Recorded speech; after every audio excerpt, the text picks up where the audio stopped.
এবার সুন্দরবনের প্রত্যন্ত এলাকা পাথর প্রতিমা থেকে ছৌ নাচের মুখোশ যাচ্ছে পুরুলিয়ায়। এই মুখোশ তৈরির কাজ এই জেলায় সচরাচর হয় না। একেবারে নতুন একটি কাজ করে এই এলাকার যুবক যুবতীরা স্বনির্ভর হয়ে উঠছে দ্রুত। পাথর প্রতিমার প্রত্যন্ত এই এলাকার মানুষজনের বাঘ কুমিরের সঙ্গে লড়াই করেই বেঁচে থাকতে হয়।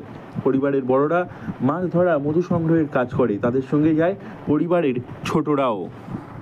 কর্মটাকে যদি কোনো পরবর্তীকালে তারা নিজের জীবিকা অর্জন করতে পারে, বা আমাদের যে এই ছৌ নাচের মুখোশ বলুন বা এই যে ফোক মুখোশ প্লাস হচ্ছে আমাদের এমনি যে প্লাস্টিক ফাইবারের মুখোশ, এবার আমরা যে কাজ করছি করার সাংস্কৃতিক চর্চার মধ্যে আসুক, তারা নিজেদের কালচারটাকে ধরে রেখে ভবিষ্যৎ জীবনে যাতে এটাকে তারা জীবিকা অর্জন করতে পারে এবং সমাজের মধ্যে তারা তুলে ধরতে পারে। অন্যান্য যে সমাজগুলো ছাত্ররা এইভাবে হারিয়ে যাচ্ছে অন্যান্য দিকে, আমরা সেইটা চেষ্টা করছি। এই প্রায় 350 জন যুবক যুবতী ও কিশোররা এই কাজের সঙ্গে যুক্ত হয়েছেন। 8 জন প্রশিক্ষক তাদের প্রশিক্ষণ দিচ্ছেন। তাদের তৈরি মুখোশের প্রাথমিক ছাঁচ 150 থেকে 250 টাকার মধ্যে পাইকারি দরে বিক্রি করা হচ্ছে।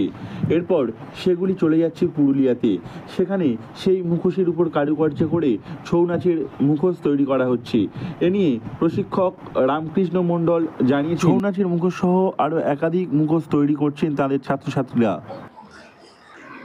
মুখোশের উপর পেন্টিং বলতে সুন্দরবনের অত্যন্ত গ্রাম এলাকায় বলা চলে। এখানে শহরের খুব অল্পই ছোঁয়া আছে, আধুনিকতার দিক থেকে অনেকটা পিছিয়ে এই এলাকা। সেদিক থেকে দেখতে গেলে বাচ্চারা বন জঙ্গলে বেশি ঘোরাঘুরি করে, এখানে কুমির দেখা যায়, বাঘের দেখাও পাওয়া যায়। আমরা চাইছি এই প্রত্যন্ত এলাকার যে ছোট ছোট ক্ষুদ্র শিল্পীরা আছে তাদের হাত থেকে যেন সেই নতুন নতুন মুখোশটা আবার ফিরে আসুক এবং তাদের এই নিত্য জীবনযাপনের মধ্যে মুখোশটার ছোঁয়া থাকুক। এই মুখোশ তৈরির পর মুখোশগুলি পুরুলিয়ার পটুয়াপাড়ায় সরবরাহ করা হয়, সেখানেই সেগুলি বিভিন্ন দামে বিক্রি করা হয়ে থাকে। এই মুখোশ তৈরি করে রোজগার হয়, অনেকেই আকৃষ্ট হচ্ছেন এই পেশার দিকে। মুখোশ তৈরি করার প্রশিক্ষণ নিতে প্রায় 3 মাস সময় লাগছে। প্রথমে কাগজকে জলে ফেলে পচানো হয়, এরপর আঠা দিয়ে মাখিয়ে মাটির মতো ডেলা পাকানো হয়, তারপরেই মুখোশ তৈরি করা হয়।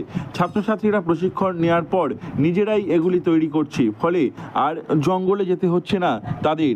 দক্ষিণ 24 পরগনা থেকে নবাব মল্লিকের রিপোর্ট, লোকাল 18 বাংলা।